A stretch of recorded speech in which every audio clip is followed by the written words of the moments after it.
Written by Happy Cats for a Sad Girl. The sound was loud in the small room, but after a pause, she made it again. What do you reckon, Carol? I prompted, turning from the x-ray results back to my supervisor's pensive face. Another pause. The patient isn't in any pain. Any symptoms? Not really. He came in for a suspected fracture from training, but hadn't felt anything before that. Nothing out of the ordinary. Carol was lit by the x-ray screen, the blue light making deep shadows on her fine wrinkles. Her jaw moved slightly as she processed. I run the procedure again. Calibrate the machine properly. Make sure... All done, Carol. We've scanned him as many times as we safely can. Everyone calibrated the machine. Hell, I x-rayed myself to check. It's all fine. I wasn't used to interrupting a consultant like that, but my heart was racing for what I was seeing. More sharply than I meant to, I indicated a heap of films that showed a full and healthy skeleton picked out in textbook sharp detail for myself, compared horrifyingly to those from the patient sitting quietly next door. For a few minutes, Carol examined each one, her hmms turning to a grinding of teeth. This is completely impossible, she muttered finally, more to herself than me. There's no doubt. We checked a dozen times. He's got no fucking bones, Jack! I jumped, as much from her swearing as the sudden volume in the enclosed space. A silence fell as we both composed ourselves, the humming of the x-ray screen the only sound. On that screen was a film showing a translucent human outline, very normal for x-rays, but instead of the bright lines of the bone, there was just nothing. A faint mark, ghosts of something where the bone should be, but the skeleton itself was completely missing. Slowly, Carol collected herself. Okay, just talk me through it. Physical examination? There's something there. Solid. Feels a bit... I shuddered at the memory of touching the patient, how his tibia seemed to squirm under my fingers. Wrong. So there's something in there keeping him standing. Follow-up tests? Vitals? The next few minutes were spent running through heart rate, blood pressure, and other metrics that painted the picture of a perfectly healthy young man who was simply missing bones. Finally, I explained the next steps. I've got a blood sample here that I'll take to the labs. Hopefully that'll tell us something. I patted the sealed vial in my breast pocket. And I'm waiting for the CT machine to free up next door so we can get a better look at his soft tissues. We wanted your input after that. My beeper went off just as I finished talking, letting me know the scanner was ready. Carol ground her teeth again. I'm following this. You have my support. I led her through to the waiting room where our patient sat staring idly at the posters opposite. He was a wiry young man with slightly thinning brown hair and casual clothing, a lot like the staff. As we entered, he looked up with a concerned expression, no doubt wondering why so much attention was being given to a minor fracture. But Carol simply introduced herself and asked if she could take some observations, which the man hesitantly agreed to. It was left to me to explain that we'd found a small anomaly, that there was nothing to worry about, but we just needed to confirm a few things before we sent him back to the lab, and would he consent to a quick CT scan? Carol counted his pulse and felt his arm as he gave another reluctant agreement, and when she was done, we walked him to the other room and got him ready for the scan. The control room was next door, separated by a pane of glass and an intercom.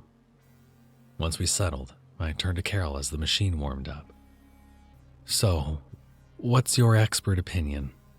I asked, no irony in the question. Oh, there's something there of clinical significance. My consultant said guardedly. I'm very interested in these results. I activated the scanner as the patient began to slide through the humming plastic ring. You being super formal is worse than your swearing, you know. The minutes ground past, my heart beating faster with each one. The patient asked a few questions during the process. If it was safe, if there was anything to worry about.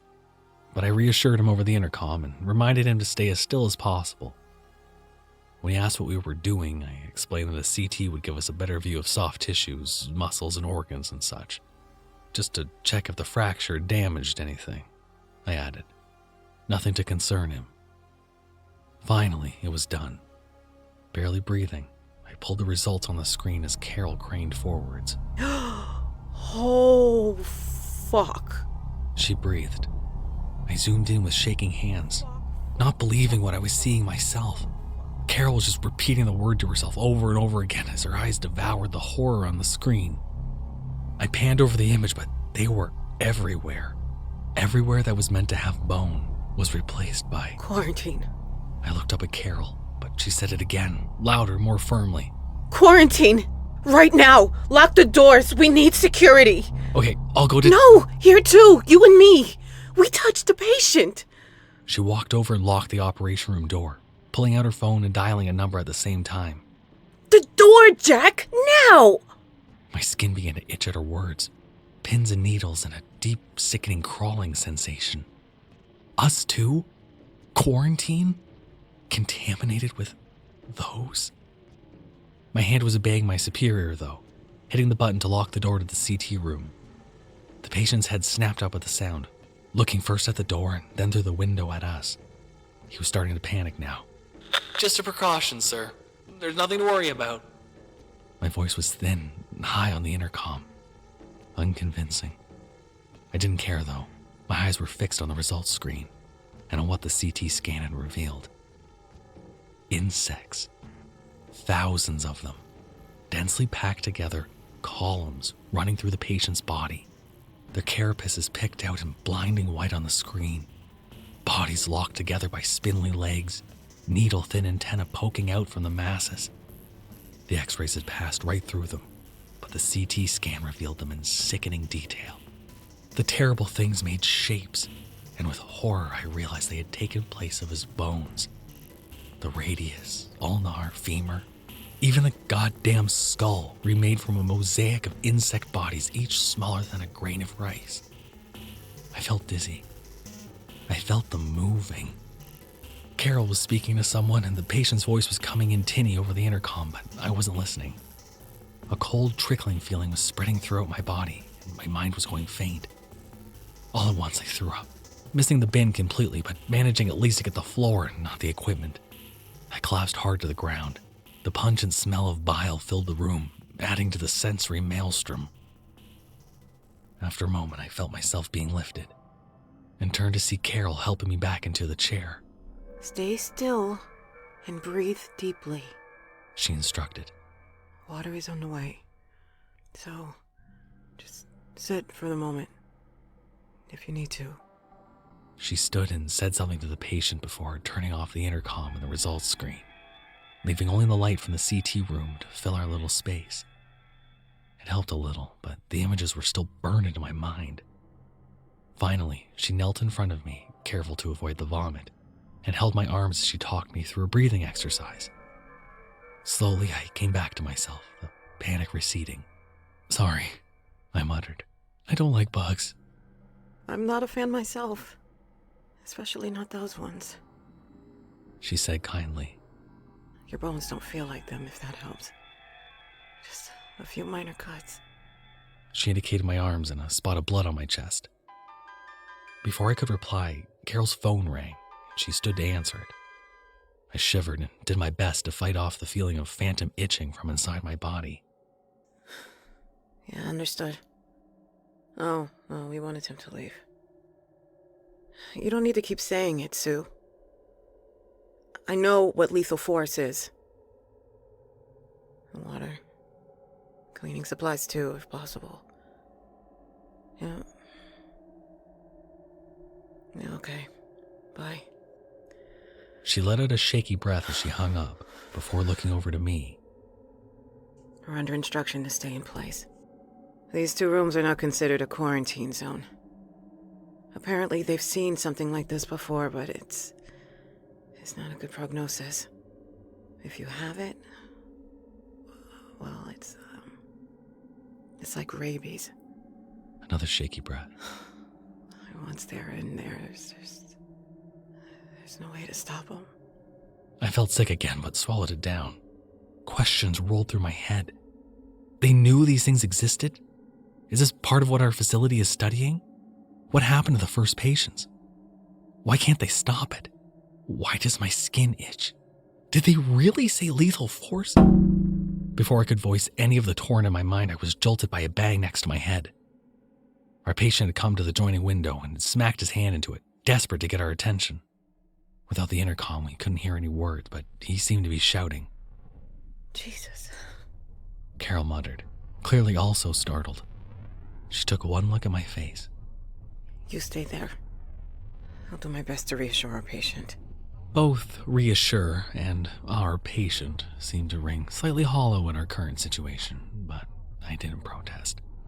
Carol spent a few minutes doing her best to talk the patient down before giving up and sitting down next to me. As she did, the patient began thumping on the dividing window again. He's not happy, but there's nothing we can do. She explained grimly. Some symptoms are setting in. Pain, panic, nausea. I didn't tell him what was wrong, though. I couldn't face it. In all my time working with Carol, I'd never seen my consultant look so dejected. As gruff as she was, she'd been a bulwark against all the mess and nastiness of working here, shouldering both the responsibility of the patients as well as what we did. This isn't our fault, Carol.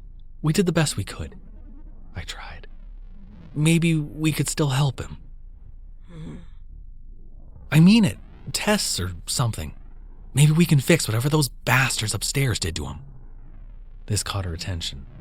Slowly she looked up, meeting my eyes. All kindness and camaraderie was gone. Instead, there was now a look of steel-hard contempt etched onto her face. Jack, you know what we do here. This is our fault. Those bastards are us. We did this to him. No, I said, my voice thin again. No, we're radiology. We scan the patients, look after them. We don't. Do you honestly believe that? She asked sharply. You think you're not a part of this? Too small of a cog in this place to be noticed? That you're not responsible? Huh? Just a naive little rad tech that doesn't have blood on his hands? That's not. At least he can admit he makes weapons. At least I, and the patient, and everyone else in this godforsaken place can look ourselves in the eye and know what we're really doing. Carol, I didn't. She was angry. Angrier than I'd ever seen her. Look that poor bastard in the eye and tell him we don't make bioweapons. Look at him through the glass and tell him you're innocent. I felt sick again. Her eyes cutting through me, pinning me like the needles under my flesh. Next to us, the banging of the joining window continued, and I imagined I could hear him howling, but I didn't look. Can you even tell me his name, Jack? I haven't heard you address him by it. Couldn't bring myself to look up at my patient and his screams. Carol made a noise of disgust. Yeah, I get it. Like a farmer with cattle. It's easier if you don't get attached, right? She walked away towards one of the computer terminals. I'm going to write this shit show up, as well as a recommendation that we review your fitness to practice. I'm not happy having someone of your disposition under me in this facility. She looked at me again. If you want any chance of keeping your job, I recommend that you look your patient in the eye and come to terms with who you are and what you do.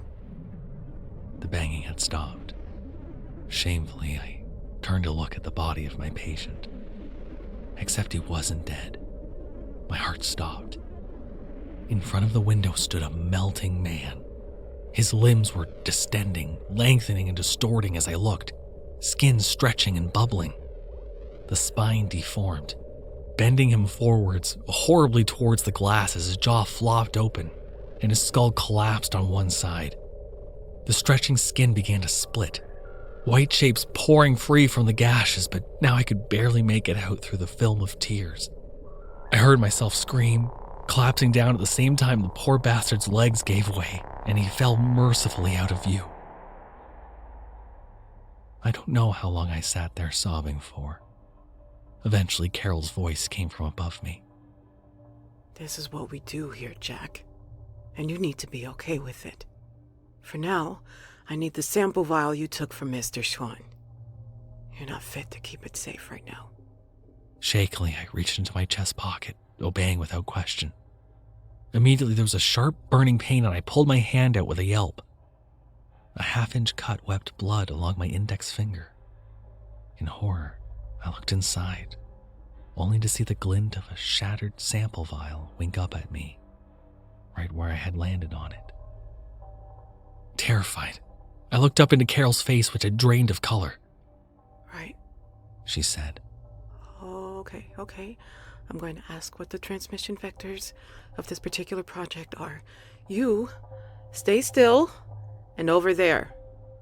Let me know if you feel anything.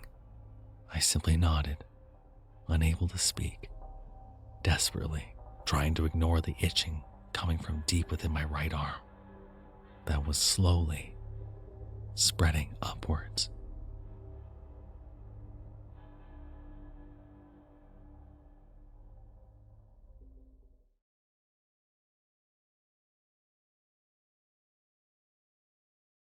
Dodge is an absolute treasure. We're very lucky she helped to create this delightful little earworm. Thank you for listening, and you can handle another horror story, right?